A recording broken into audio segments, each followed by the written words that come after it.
Nobody's covering this. Cable news isn't touching it. Your favorite influencer hasn't made a reel about it. No podcast has broken it down properly. But right now, across this country, something is happening in the background that deserves your full, undivided attention. And the fact that it's happening quietly is part of the point. Former military operators, men and women who spent years, sometimes decades, being paid by the United States government to anticipate the worst-case scenario and build a plan around it, are packing up and relocating. Not impulsively. Not because they watched a scary documentary on Netflix or got spooked by a headline. They're doing it with the kind of cold, measured, deliberate precision that kept them alive through deployments in some of the most hostile environments on the face of the earth. These are people who spent their professional lives distinguishing real threats from noise. And right now, they're all hearing the same signal. They're reading infrastructure assessments that never make it past government footnotes. The kind of reports that get classified as for internal review, and then conveniently, never reviewed by anyone with the authority to act on them. They're studying grid vulnerability data that power company executives only discuss behind closed doors, with investors, regulators, and insurance underwriters who are quietly adjusting their risk models in ways that should terrify you. And these veterans are making moves based on what that data actually says, not what politicians tell you when they stand behind a podium and assure everyone that the situation is under control. So let's talk about what they know, where they're going, and why it matters even if you've never held a rifle, laced up a combat boot, or set foot on a military installation in your entire life. The grid problem nobody wants to discuss out loud. First, we need to get something straight about the American electrical grid, because the vast majority of the population carries around a picture of this system that is fundamentally, dangerously wrong. Most people imagine the power grid as a single, unified, well-maintained national system, like some kind of enormous machine that hums along reliably and gets fixed promptly when something breaks. That image is fantasy.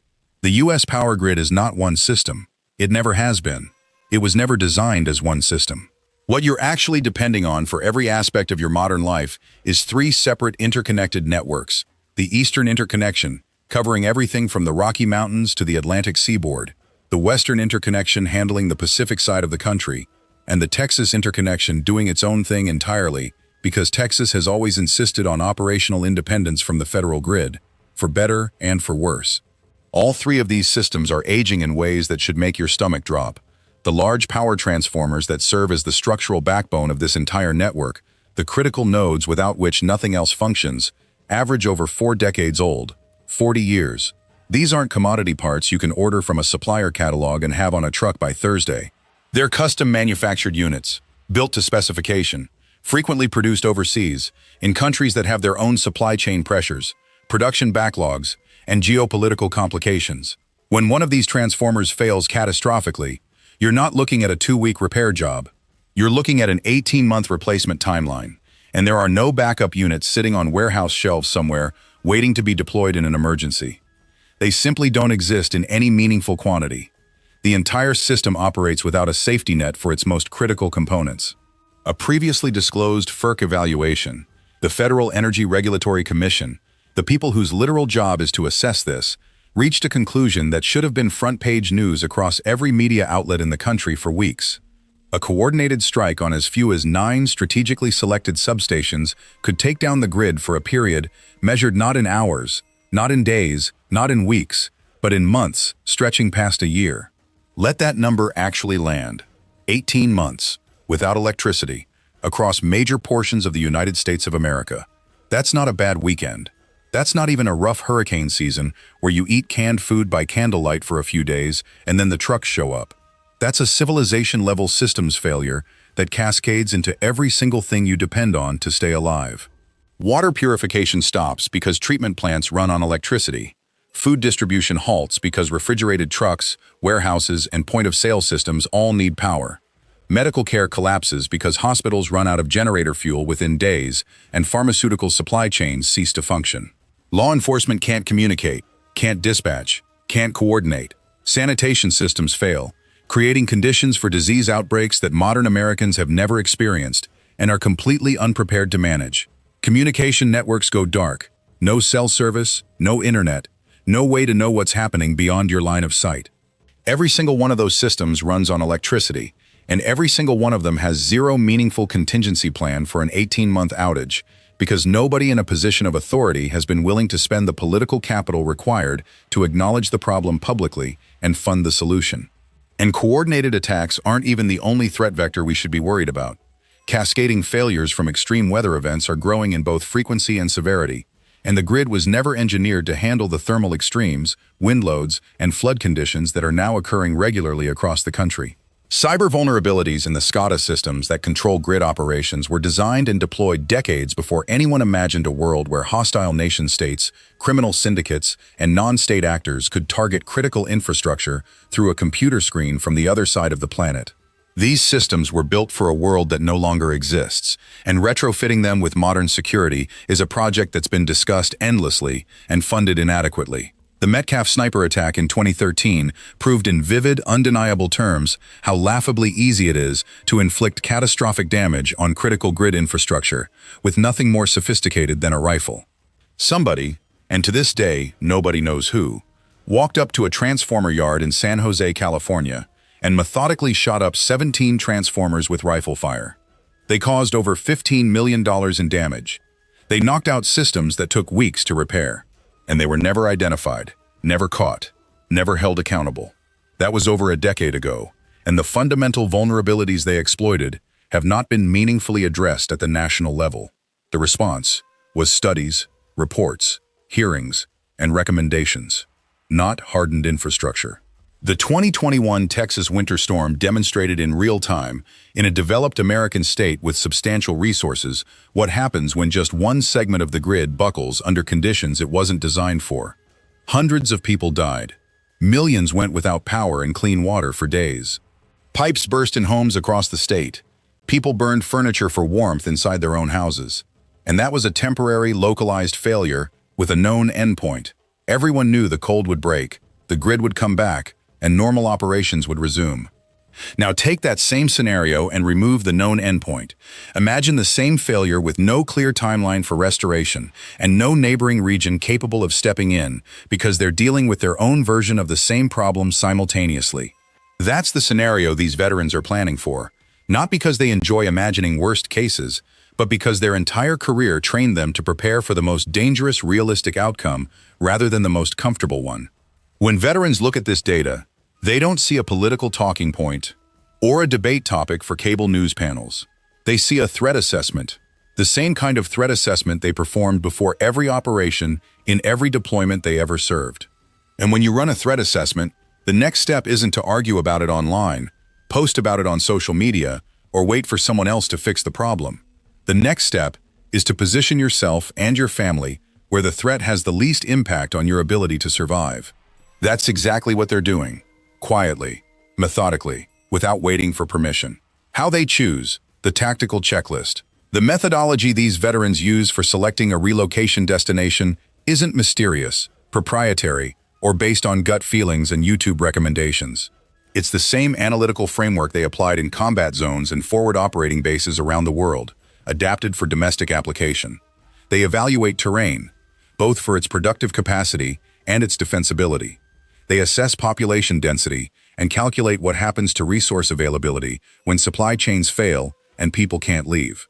They map water access, not municipal water that flows through pipes powered by electric pumps, but natural water sources that function identically whether the grid exists or not. They evaluate agricultural capacity and growing season length. They look at energy independence potential, what fuel sources exist locally, and whether communities can generate their own power at a microgrid level. They assess community strength and social cohesion, whether the people who already live there know each other, trust each other, and have demonstrated the ability to cooperate under stress. And they evaluate the defensibility of the physical position. Can you see what's coming? Can you control access?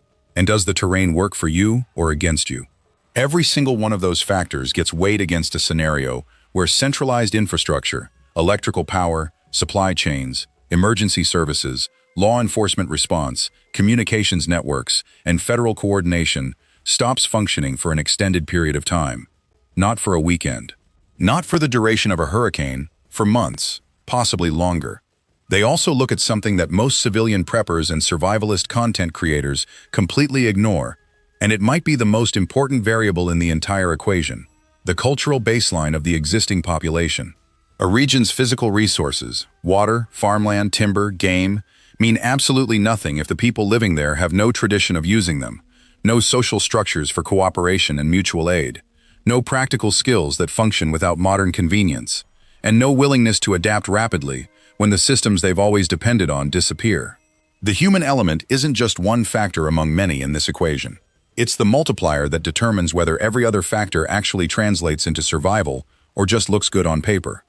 When you run these calculations honestly, without romanticizing any particular location or ignoring inconvenient trade-offs, the same places keep surfacing over and over. Not because they're paradise or because life there is easy. Every one of them comes with real costs, genuine hardships, and uncomfortable limitations that would send most suburban Americans running back to civilization within 6 months. They rise to the top because they're structurally resilient in ways that most of America simply is not. And structural resilience is the only thing that matters when the systems everyone else depends on stop working. Let's walk through them one at a time, honestly, with the downsides right alongside the advantages. If this breakdown is giving you something to think about, drop a like, leave a comment with your thoughts, and subscribe so you don't miss what comes next. 1. Idaho. Idaho sits at the front of this list, and the reasons stack on top of each other in ways that are genuinely hard to argue with once you understand the math. Just over 2 million people occupy roughly 83,000 square miles of territory. To put that in concrete perspective, that is less total population than many individual American cities, Houston, Phoenix, Philadelphia, spread across an area larger than the entire country of Austria. The human-to-land ratio is absurdly favorable by any standard you want to apply. Why does that ratio matter so much in this context? Because when the grid goes dark and stays dark, population density becomes your primary enemy. Not the weather, not the terrain, not the lack of entertainment or the distance to the nearest Costco. Density. Every additional person in a disrupted zone is another individual competing for the same shrinking pool of resources: food, water, fuel, medicine, shelter materials. Every additional person is another potential source of interpersonal conflict, another unpredictable variable, another mouth that needs feeding from a finite supply that isn't being replenished by the trucks that used to arrive daily. Idaho eliminates that population pressure almost entirely. You're not competing with millions of desperate neighbors because the neighbors simply don't exist in those numbers. But sparse population alone isn't sufficient. Plenty of places in the American West are empty, and being empty doesn't make them survivable. What elevates Idaho into the top position is what exists alongside that low density: the Snake River Plain, a massive agricultural corridor powered by an aquifer system that operates completely independent of the electrical grid. The Eastern Snake Plain Aquifer is enormous, one of the most significant groundwater reserves in North America. It's ancient, it's naturally replenishing through snowmelt and precipitation, and it has been feeding productive agriculture in this region since long before anyone alive today was born. Much of Idaho's irrigation infrastructure relies on gravity-fed systems or pump setups modest enough that a basic solar array, a small wind turbine, or a diesel generator running on stored fuel can keep an entire working farm fully operational when everything else has shut down. That means food production continues, not at the industrial scale that fills supermarket shelves across the country, but at the scale that feeds local communities, which is the only scale that matters when the national distribution system no longer exists. The Boise National Forest, the Sawtooth Wilderness, the Frank Church River of No Return. These surrounding wild areas provide timber for heating and construction at a scale that would take generations to exhaust, even with aggressive harvest. Wild game populations across the state remain healthy and well-managed. Elk, mule deer, white-tailed deer, pronghorn antelope, upland game birds, waterfowl. The protein walking around Idaho's landscape represents a food source that requires no supply chain, no refrigeration, and no infrastructure beyond a rifle, a knife, and the knowledge of how to use them.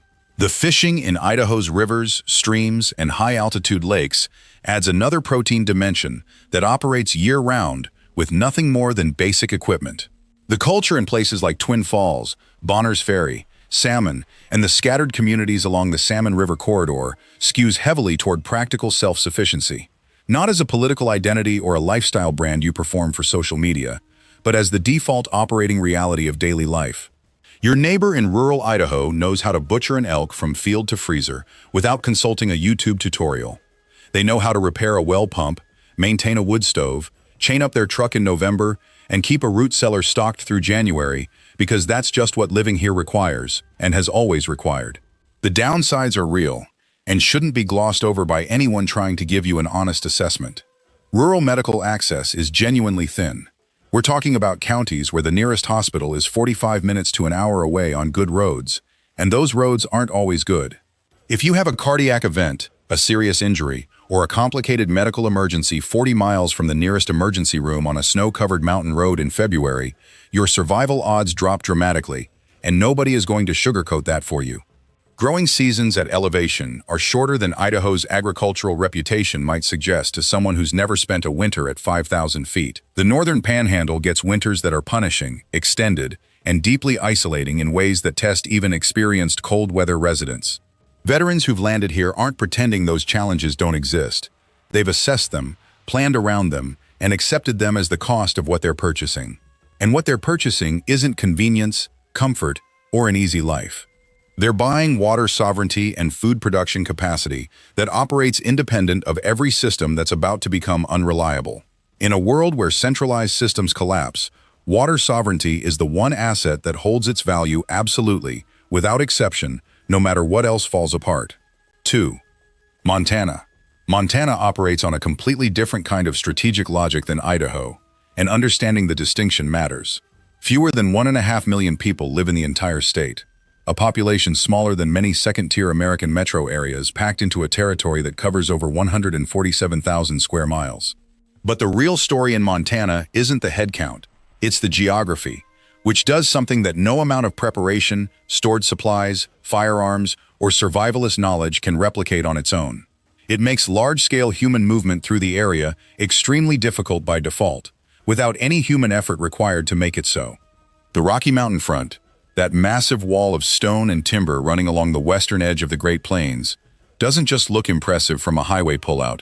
It functions as a barrier that channels, slows, and exposes anyone trying to move through the region in significant numbers.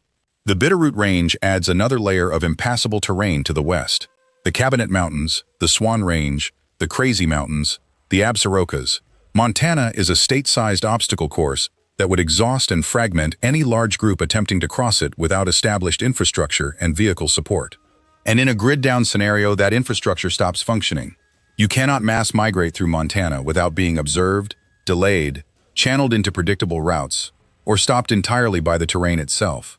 For the people choosing to live here, that isn't a limitation. It's the single most important feature of their location selection. The Missouri River headwaters flow through Montana, specifically the confluence of the Jefferson, Madison, and Gallatin rivers near Three Forks. That's clean, cold, continuously moving water that doesn't require a treatment plant, a distribution network, or electrical pumps to be accessible. You filter it through basic backcountry equipment, something every veteran and experienced outdoors person already owns, and you have a water source that operates identically whether the grid is up, down, or permanently destroyed. That water is fed by snowpack that replenishes annually in one of the snowiest mountain ranges on the continent.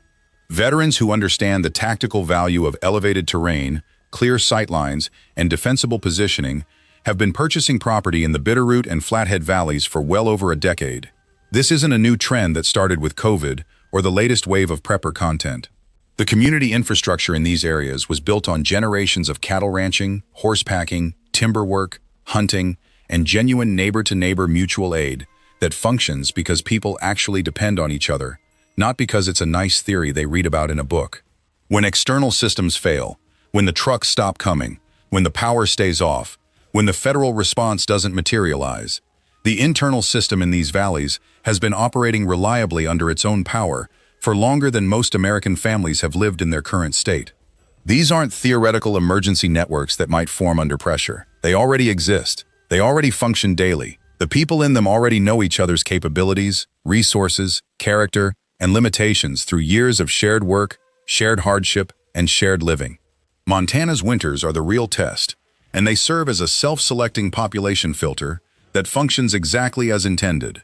6 months of serious, sustained cold that will expose and punish inadequate preparation without a single moment of mercy or forgiveness. Roads close without warning, and without a reliable timeline for reopening. Supply runs that should take an hour become uncertain. Multi-day logistical challenges when passes are blocked, and temperatures drop below levels that threaten vehicle operation. Medical emergencies in remote valley communities become immediately life-threatening events in ways that people who have spent their entire lives within 30 minutes of a hospital simply cannot comprehend until they have experienced it personally. The veterans choosing Montana are not overlooking this reality. They are selecting for it with full awareness and deliberate intention. The brutal extended winter acts as a natural population gate. It discourages the unprepared, the uncommitted, the romantically inclined, and the fantasy-driven from staying beyond their first January, and that filtering effect is precisely the point. The people who remain after the first winter are the people you want standing next to you when everything else falls apart. 3. Wyoming. Wyoming deserves a moment of genuine, sober appreciation for one staggering demographic fact before anything else gets discussed. Fewer than 600,000 human beings occupy nearly 98,000 square miles of territory. That is the lowest population of any state in the entire country, by a significant margin. Let that number actually register before we move on. Fewer people in the entire state of Wyoming than you'd find in a single mid-sized American city like Louisville, Memphis, or Baltimore. Fewer residents than many individual counties in states like California, Texas, or Florida. In grid-down resource calculations, this single fact changes everything. Wyoming functions almost like a sovereign territory with virtually zero population pressure on any of its natural resources. Think about what that means in practical, concrete terms. Not theoretical terms, practical ones. Every single resource calculation that determines whether a community survives or collapses, gallons of accessible water per person, acres of arable or grazable land per family, BTUs of recoverable fuel per community, board feet of standing timber per household, looks completely, fundamentally different when the denominator is that small. Problems that would be catastrophic, unsurvivable, and potentially civilization-ending in a densely populated area become manageable logistical challenges when there are simply very few people competing for very large, very well-distributed natural resource pools. Wyoming's wind energy infrastructure along its eastern plains is among the most extensively developed in the entire nation. The state already generates significantly more electrical energy than its population consumes under normal operating conditions. It's a net energy exporter under functioning grid conditions. What that means practically is that off-grid and microgrid technology, small-scale wind generation, and distributed energy systems are more proven, more technically mature, more commercially accessible, and more culturally normalized here than in almost any other location in the country. The knowledge base for running independent energy systems already exists in the population. It's not theoretical. It's been tested and refined through years of actual operation. The Powder River Basin in northeastern Wyoming holds enormous reserves of coal and natural gas, recoverable energy resources that could sustain community-scale power generation, heating, and industrial operations for generations without any external input whatsoever.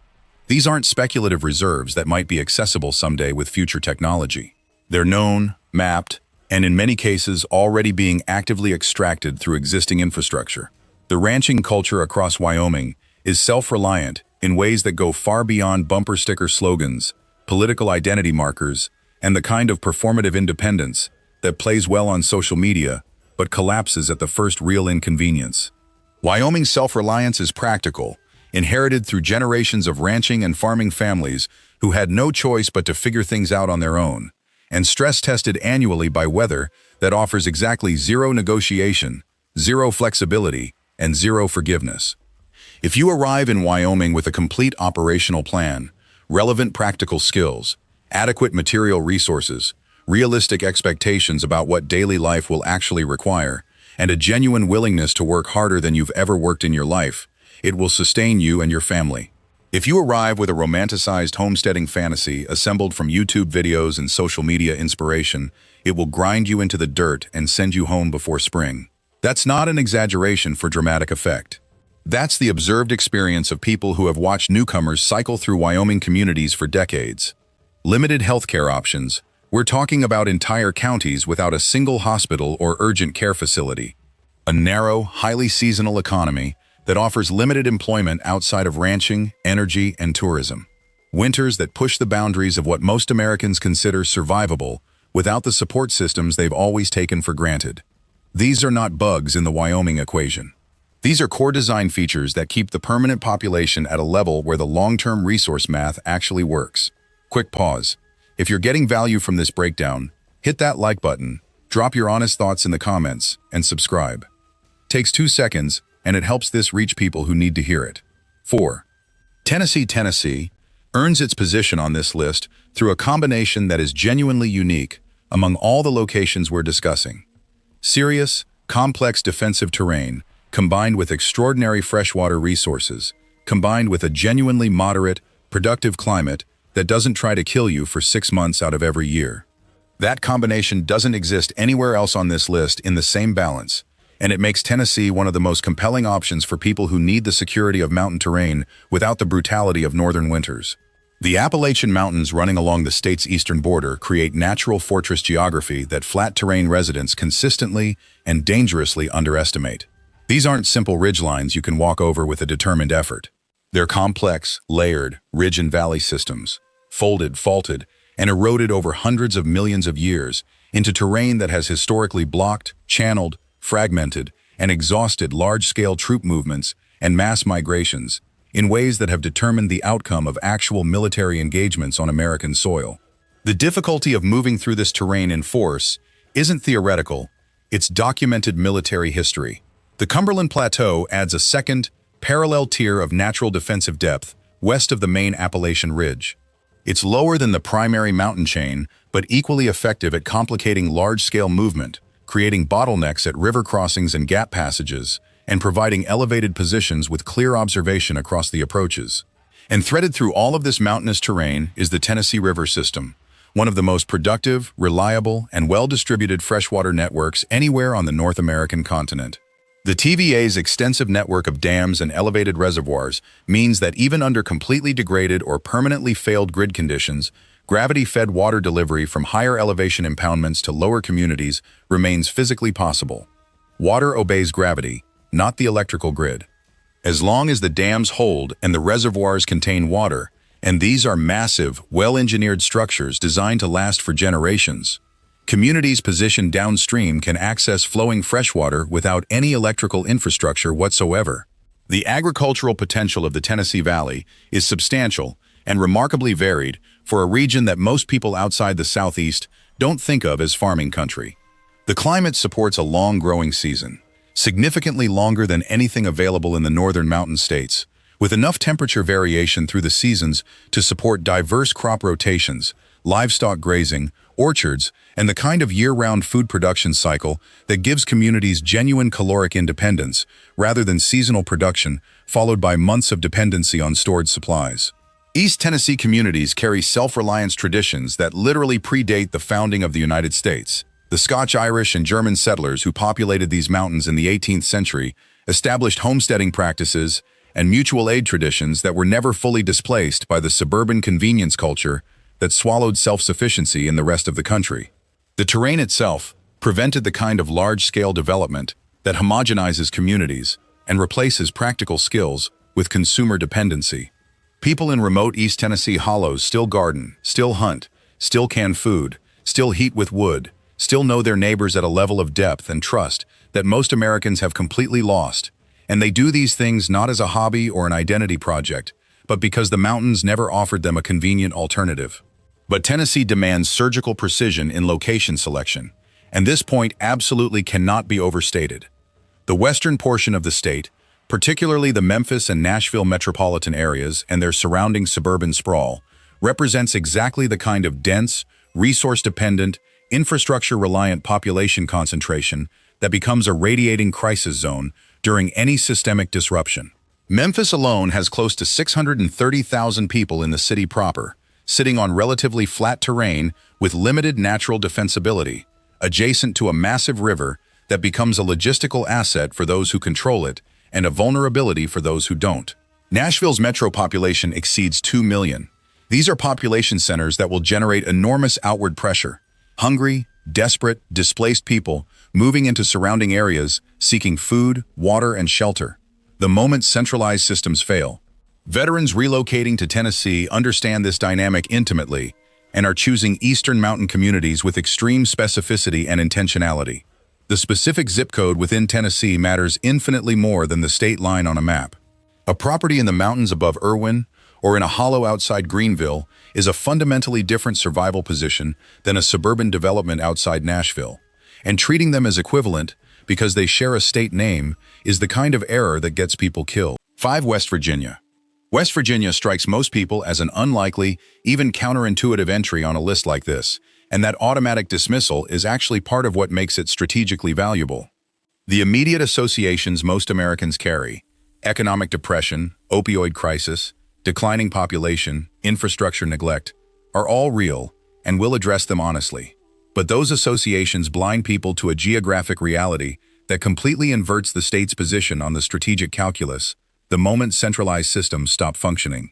The same geography that created economic marginalization and developmental isolation in a connected, grid-dependent, supply chain-driven world, narrow valleys separated by steep ridges, isolated hollows accessible only by single roads, limited flat land for large-scale commercial or industrial development, mountain terrain that makes highway construction prohibitively expensive, becomes a profound, almost unmatched strategic advantage east of the Mississippi River the moment those connected systems stop operating. The roads through West Virginia are narrow, winding, and trivially easy to monitor, block, or control, with minimal manpower. A single downed tree, an abandoned vehicle, or a deliberate barricade on the right stretch of road can render an entire valley inaccessible to outside vehicle traffic. The valleys themselves are tucked behind ridgelines and hidden from observation in ways that provide natural concealment without any construction or engineering effort. Communities nestled in these hollows are invisible from the main transportation corridors and accessible only to people who already know the local road network. And here's the part of the West Virginia story that catches most outside observers completely off guard. A significant number of these mountain communities never fully transitioned to grid-dependent, supply chain-dependent modern living in the first place. When your grandmother heated exclusively with wood stoves and a coal grate, when your family garden, not a decorative raised bed with cherry tomatoes and herbs, but a serious half-acre production garden, has been producing a meaningful portion of the household's annual calories for 4 or 5 consecutive generations. When your neighbors know how to process a deer from field to freezer, smoke meat for preservation, can vegetables in quantities measured by the 100-quart, and maintain a root cellar that keeps potatoes and apples edible through March, all of this without consulting the internet or watching a tutorial, a blackout isn't a crisis. It's barely a topic of conversation. The skills, knowledge, and infrastructure for grid-independent living didn't atrophy in these communities the way they did in the rest of the country, because the economic conditions that drove their adoption never fully resolved. Poverty, paradoxically, preserved preparedness. Communities that never had the money to fully modernize their heating, cooking, food production, and water systems never lost the ability to operate those older systems. That's not a romantic characterization. It's a straightforward observation about what happens when a population maintains practical skills through continuous necessity rather than losing them through decades of convenient alternatives. West Virginia sits directly on the Marcellus Shale Formation, one of the largest natural gas deposits on the planet. Communities positioned near existing wellhead infrastructure with functioning local distribution lines can maintain access to heating and cooking fuel, piped natural gas, long after metropolitan areas, hundreds of miles away, have exhausted every alternative and descended into resource crisis. That's not a theoretical capability. There are communities in West Virginia right now that heat with locally sourced natural gas through infrastructure that operates largely independent of the broader grid. The limitations are genuine and need to be acknowledged without qualification. Road infrastructure that's already in marginal condition under normal maintenance becomes impassable during extended weather events, mudslides, or prolonged periods without maintenance crews and heavy equipment. Medical facilities that are already operating at or beyond design capacity under normal patient loads become overwhelmed almost immediately during any crisis that increases demand. The economic base is narrow, which limits employment options, tax revenue for services, and the availability of specialized supplies and equipment. The margin for error in West Virginia is narrower than in the wide-open western states, and precise location selection within the state is absolutely critical. But the communities that do function here, and there are many of them, tucked into valleys and hollows across the Appalachian interior, function remarkably well. They've been doing it long enough and continuously enough that the operational knowledge isn't stored in books, manuals, or online forums. It's embedded in the culture itself, transmitted through daily practice from one generation to the next. Real quick, if this is reshaping how you think about where you live and what your actual plan looks like, that like button is right there. Drop a comment with your state and subscribe for more content like this. 6. Missouri Ozarks. The Ozarks get criminally overlooked by almost everyone doing serious analysis in this space, and the reason for that neglect is embarrassingly, almost comically superficial. They just don't look dramatic enough. No towering granite peaks piercing the clouds. No glacier-carved valleys with turquoise lakes. No old-growth forests with 200-foot trees. Nothing that makes for a compelling thumbnail, an impressive drone shot, or a dramatic opening sequence in a survival documentary. The Ozarks look gentle, rolling, and unremarkable to the uninformed eye. And that visual modesty is precisely, what makes them one of the best-kept operational secrets in serious preparedness planning. The people who dismiss the Ozarks because they don't photograph impressively are telling you more about their own analytical limitations than about the region. What the Ozark Plateau has, beneath its unpretentious surface, is something that matters more than any mountain range, dramatic landscape, or photogenic wilderness. Water that comes from underground and has been flowing continuously for longer than any nation, empire, or civilization in the entirety of human history. Roughly 50,000 square miles of karst limestone terrain, an enormous geological formation riddled with springs, cave systems, underground rivers, and layered aquifer networks that produce clean, cold, naturally filtered water without interruption, without maintenance, without pumps, and without any human involvement whatsoever. This water doesn't sit in surface reservoirs where it's vulnerable to contamination from agricultural runoff, industrial discharge, airborne pollutants, or deliberate sabotage. It doesn't depend on dams that could fail or treatment plants that need electricity. It emerges from the earth already drinkable, filtered through millennia of limestone geology at temperatures that remain consistent year-round, regardless of surface weather conditions. Springs that have been flowing since before the first human beings set foot on this continent continue to produce thousands of gallons per minute with absolute reliability. That single characteristic, reliable, grid-independent, contamination-resistant, infrastructure-free water emerging from the ground with zero human input required, changes every other variable in the survival equation. When your water source operates completely independent of electricity, mechanical pumps, treatment chemicals, distribution pipes, and human maintenance, you've eliminated the single largest vulnerability that most communities face in a grid-down scenario. Water is the variable that kills fastest. Solve the water problem, and every other challenge becomes orders of magnitude more manageable. Population density across the Ozark region is extremely low. Large stretches of this plateau have fewer than 15 people per square mile, and some areas drop below 10. The farming and homesteading tradition that defined these communities for generations emphasizes small-scale diversified production. Kitchen gardens, family orchards, mixed livestock, timber management, forage harvesting, and wild game supplementation, rather than the industrial monoculture agriculture that dominates the Midwest and collapses immediately and completely when diesel supply chains evaporate and chemical input deliveries stop arriving. Veterans who've settled in the Missouri Ozarks consistently, universally, without exception report the same observation. These communities were already operating with a grid-optional mentality before anyone published a preparedness book, launched a prepper podcast, or monetized survival content on the internet. The knowledge of how to produce food from the land, source drinking water without municipal infrastructure, and generate household heat without natural gas lines or electric furnaces isn't theoretical here. It isn't something people read about and practice on weekends. It's lived, daily, generational practice that has been continuously maintained because the economic conditions in the Ozarks never provided a compelling enough alternative to abandon it. The trade-offs are genuine and should be named plainly. Economic opportunity is limited. These are not places where you'll find diverse employment options, high-paying professional careers, or robust commercial ecosystems. Rural healthcare in the Ozarks is among the most underfunded and understaffed in the entire country. We're talking about communities where the nearest emergency room is an hour's drive, and the nearest specialist is 2 or 3 hours beyond that. In any long-duration grid failure scenario, those healthcare deficits become serious, potentially life-threatening planning variables, not minor footnotes you can afford to wave away. 7. Alaska.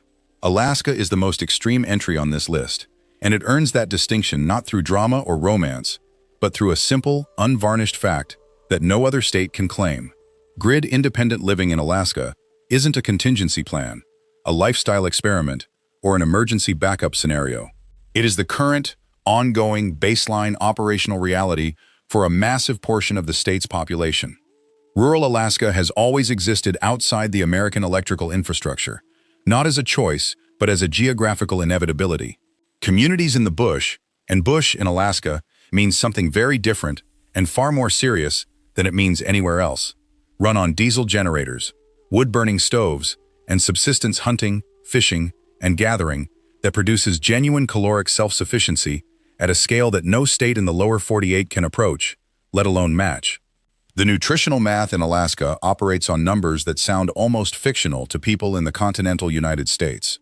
A single adult moose yields roughly 600 to 700 pounds of lean, nutrient-dense protein, enough meat to sustain a family through months of winter when properly processed and stored.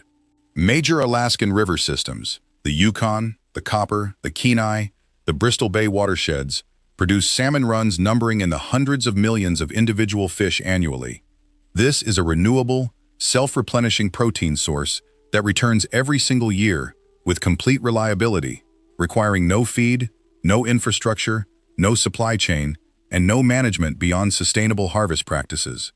Coastal marine mammal populations, seals, sea lions, walrus in certain regions, represent caloric abundance in quantities that genuinely defy easy description to someone who has never witnessed a traditional subsistence harvest operation. Wild berries, blueberries, salmon berries, crowberries, cranberries grow in extraordinary abundance across the tundra and boreal regions. Root vegetables can be cultivated during Alaska's brief but intense growing season, where 18-plus hours of summer daylight produce remarkable growth rates.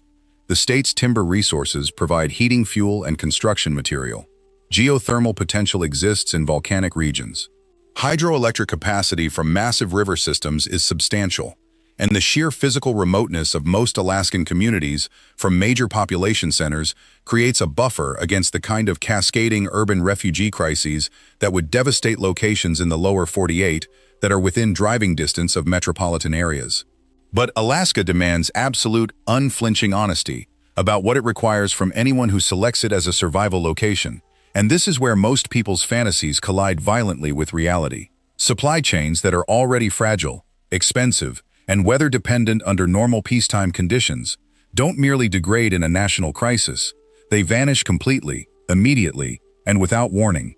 Communities that currently rely on barge deliveries during ice-free months and small bush aircraft for winter resupply have no backup delivery mechanism when those systems stop operating. The backup plan for the backup plan is self-sufficiency, and if you don't already possess that capability when the crisis hits, you don't get to develop it on a learning curve because the environment doesn't offer one. Medical evacuation that's already logistically complicated and weather-dependent under normal conditions becomes functionally impossible during extended disruptions. A broken leg in rural Alaska under normal conditions is a serious, expensive, complicated medical event. A broken leg in rural Alaska during a grid-down scenario with no functioning air transport is a potentially fatal event. Alaska doesn't punish unpreparedness with discomfort, inconvenience, or reduced quality of life. It punishes it with death, quietly, efficiently, and without any negotiation, appeal, or second chance. Veterans with extensive cold weather operational training, wilderness medical certifications, Arctic survival experience, and existing subsistence skills are the specific, narrow demographic for whom Alaska is a rational, defensible choice. If you don't already have those capabilities fully developed when you step off the plane in Fairbanks or Bethel, Alaska, is not where you go to acquire them through trial and error. It's where you go because you already have them and want to live in one of the few places on Earth where those hard-won skills translate directly and immediately into daily survival advantage. Vermont is the pick that makes people pause, tilt their head, and ask whether you're serious. And that reaction, that moment of confused hesitation, is precisely and exactly why Vermont belongs on this list. It's small, it's northeastern. It doesn't project the dramatic fortress energy of a Rocky Mountain state, or the raw caloric abundance of Alaska, It doesn't fit the aesthetic that most people associate with survivalist relocation. And that mismatch between expectation and reality is the entire point. What Vermont possesses only becomes visible, and then becomes impossible to ignore, when you stop thinking about survival in terms of dramatic geography and isolated fortresses, and start thinking about what actually determines whether a community of human beings holds together or tears itself apart during an extended period without centralized services. Vermont has the highest concentration of small-scale diversified farms relative to its population of any state in the entire country. That's not a talking point or an approximation. It's a documented agricultural fact. Its local food infrastructure, farmers markets that have been operating for decades, food cooperatives with thousands of member owners, community-supported agriculture networks that connect households directly to producing farms, seed libraries, tool-sharing collectives, community kitchens, and gleaning organizations, was built deliberately, consciously, and intentionally as a functional alternative to corporate supply chain dependency. Not as a hobby for affluent retirees. Not as a weekend activity for people who think it's charming. As an actual, operational, parallel food system that functions year-round and serves a meaningful portion of the population's caloric needs. Community social cohesion across Vermont is extraordinarily high by American standards, and this isn't a vague, hand-wavy claim about New England charm. Vermont operates on a system of direct participation town meeting governance that has been functioning continuously since before the American Revolution. Residents don't just know their neighbors. They sit across from their neighbors in town halls and make collective decisions about budgets, road maintenance, school policies, land use, and emergency planning through face-to-face deliberation. That kind of practiced, regular, consequential civic engagement builds social trust at a depth that most American communities simply do not possess and cannot fabricate quickly under pressure. The Green Mountains provide meaningful terrain advantage, watershed protection, and natural barriers against rapid population movement. The state's deep tradition of localist self-governance. Vermont was briefly an independent republic before joining the Union and has maintained a culture of fierce local autonomy ever since, means that community-level decision-making structures, mutual aid networks, and cooperative institutions already exist, are already practiced regularly, and are already trusted by the population that would need to rely on them. When grid-dependent systems fail, the communities that hold together and continue functioning aren't always the ones with the most dramatic natural fortresses, the largest weapons caches, or the deepest stockpiles of freeze-dried food. Sometimes, and history bears this out consistently, they're the places where people already know and trust their neighbors well enough to coordinate food distribution, organize security, share medical knowledge, allocate scarce resources fairly, and make collective decisions without waiting for outside authority to arrive and issue instructions.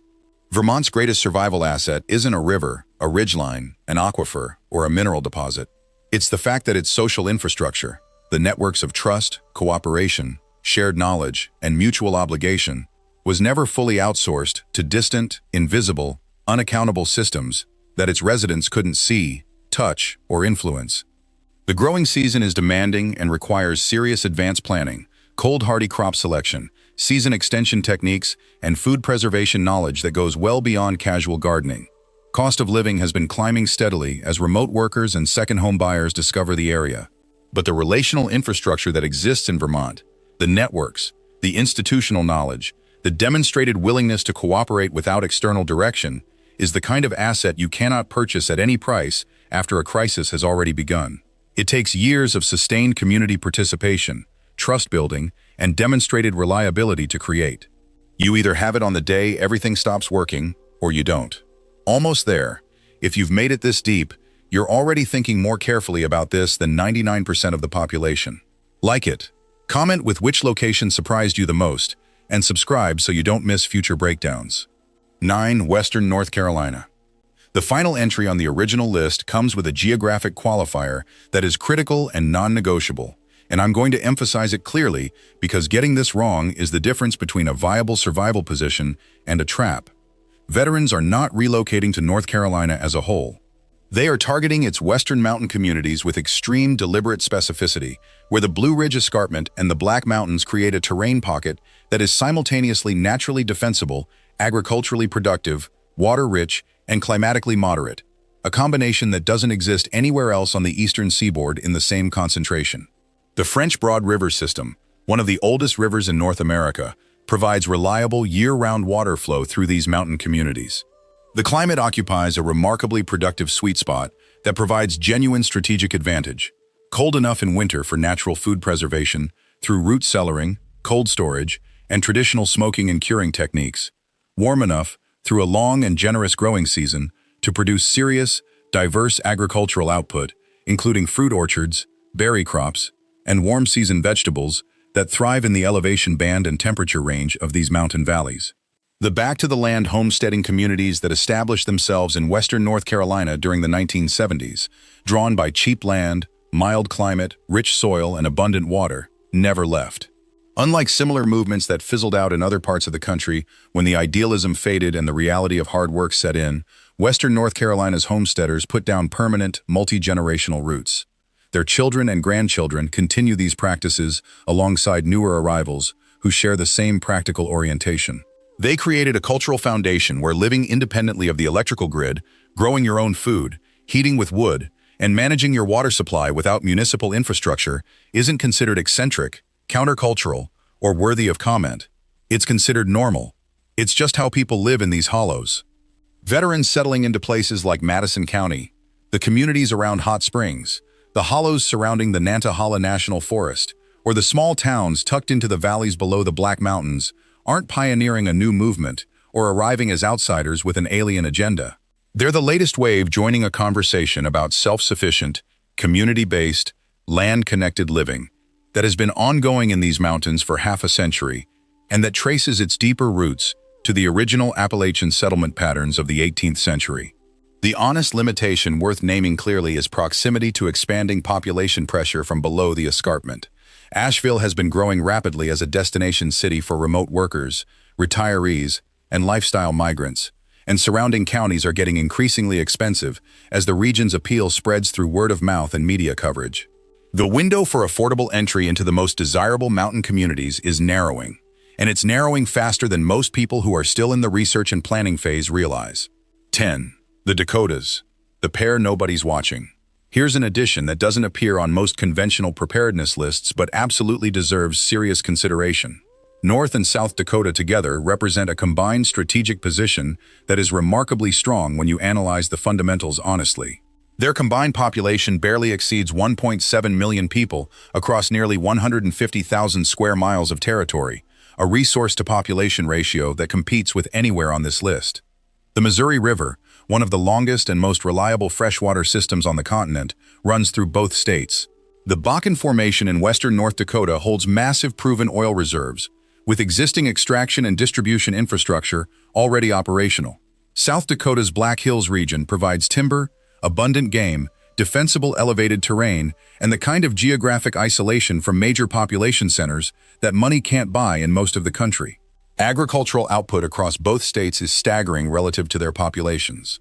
Wheat, corn, soybeans, sunflowers, cattle ranching at a scale that could feed populations many times larger than currently inhabit the region. The cultural baseline in small-town Dakota communities mirrors what you see in Wyoming and Montana.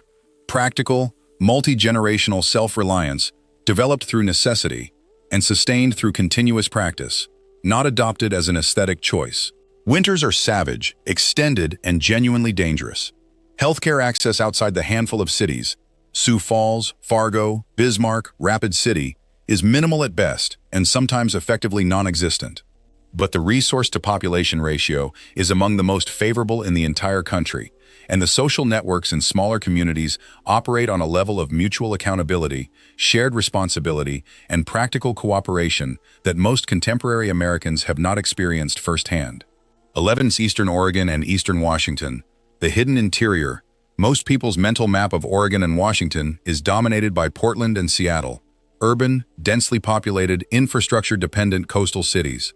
But east of the Cascade Range, the landscape, culture, economy, and social structure shift so dramatically that you might as well have crossed an international border. Eastern Oregon and Eastern Washington are high desert plateaus and agricultural river valleys. Vast, open spaces with tiny populations, deep aquifer access, enormously productive farmland, and communities built on cattle ranching, dryland wheat farming, timber harvesting, and hunting traditions that have operated continuously and independently for generations. The Columbia River Basin provides water at a scale that functionally eliminates scarcity as a planning concern.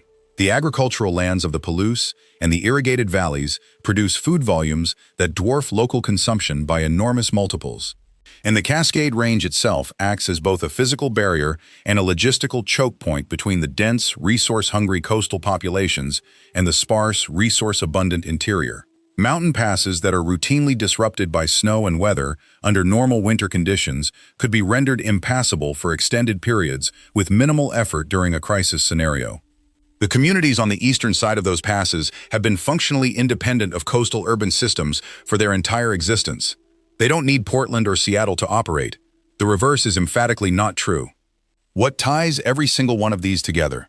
Here's the thread that connects every single location on this list. And it matters more, far more, than any individual river, mountain range, aquifer, energy reserve, or geological formation we've discussed. In every single one of these places, the human network is the actual fortress. The relationships, the trust, the shared knowledge, the practiced cooperation.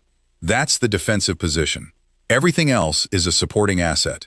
Terrain without people who know how to leverage it strategically is just dirt, rocks, and trees. Water without organized, trusted, community-managed distribution systems becomes a flashpoint for violent conflict, rather than a life-sustaining resource. Food production without community structure to protect it, manage it, and distribute it equitably becomes a magnet for desperate outsiders, rather than a foundation for long-term stability. The veterans making these relocations understand this principle at a bone-deep level, because their entire professional training, everything from basic infantry tactics to advanced special operations planning, was built on exactly this foundation. A fire team doesn't function because of any individual operator's marksmanship score, physical fitness level, or equipment loadout.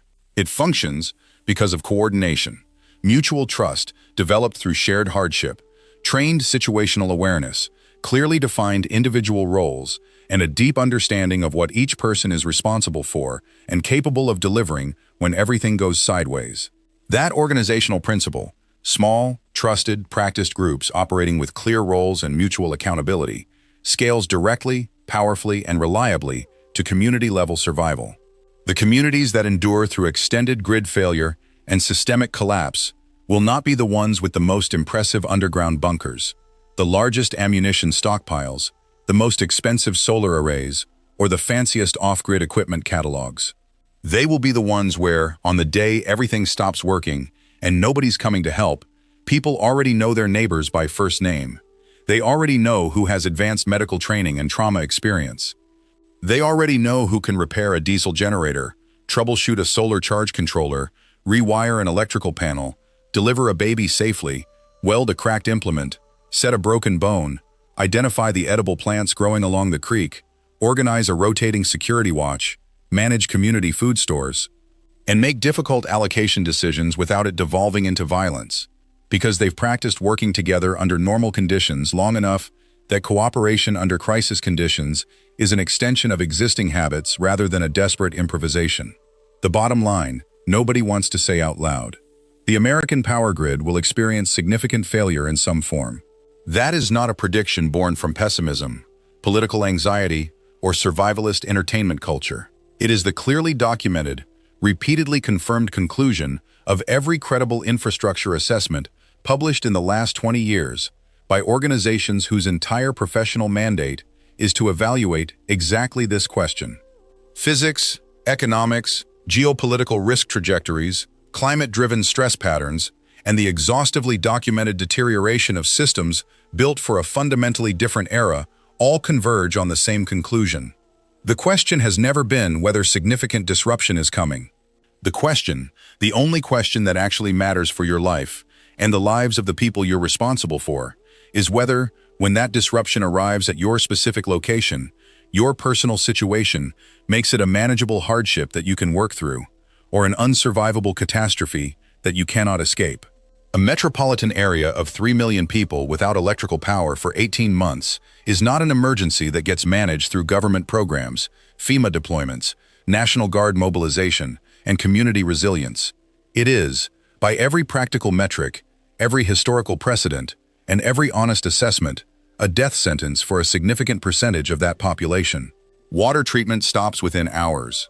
Sewage systems fail within days, creating conditions for disease outbreaks that modern Americans have never encountered and have no immunity or preparation to manage. Food delivery ceases entirely because every link in the chain depends on electricity. Medical equipment goes dark in facilities that run out of generator fuel within a week. Climate control disappears, and in a northern winter or a southern summer, that alone kills vulnerable populations in significant numbers. Communication infrastructure collapses, leaving millions of people unable to coordinate, unable to learn what's happening beyond their immediate vicinity, and unable to call for help that isn't coming anyway. Law enforcement becomes unable to maintain public order across the territory it's nominally responsible for, and the social contract, which is fundamentally a set of shared expectations backed by functioning institutions, dissolves when those institutions can no longer function. Social order doesn't unravel because people are inherently violent, selfish, or immoral. It unravels because human biology doesn't negotiate with civilized norms when starvation, dehydration, exposure, and untreated illness enter the equation. Hungry parents will do whatever is necessary to feed their children. That's not a moral failing. That's the most fundamental drive in human nature, and no amount of civic infrastructure or social programming overrides it when the stakes are survival. Meanwhile, a community of 2,000 people in a mountain valley, with water flowing from a river or spring that has been running continuously for millennia, food growing in gardens and grazing on ranches that have been operational for decades, heat coming from woodlots that have been sustainably managed across generations, and a population that never lost the practical, daily knowledge of how to live without the grid because they never stopped practicing it, that community doesn't experience a civilizational crisis. It experiences a significant adjustment, a disruption, an increase in workload, and a decrease in convenience. Daily life continues with modifications, substitutions, harder physical labor, and the activation of systems and skills that were always there, but had been supplemented rather than replaced by modern infrastructure. The fundamental inputs for human survival, clean water, adequate food, shelter from the elements, heating fuel, basic medical knowledge, security through community cooperation, remain accessible in these locations because they were never dependent on systems located hundreds of miles away, managed by institutions nobody in town has ever interacted with, and delivered through networks so complex that no single person understands how they work.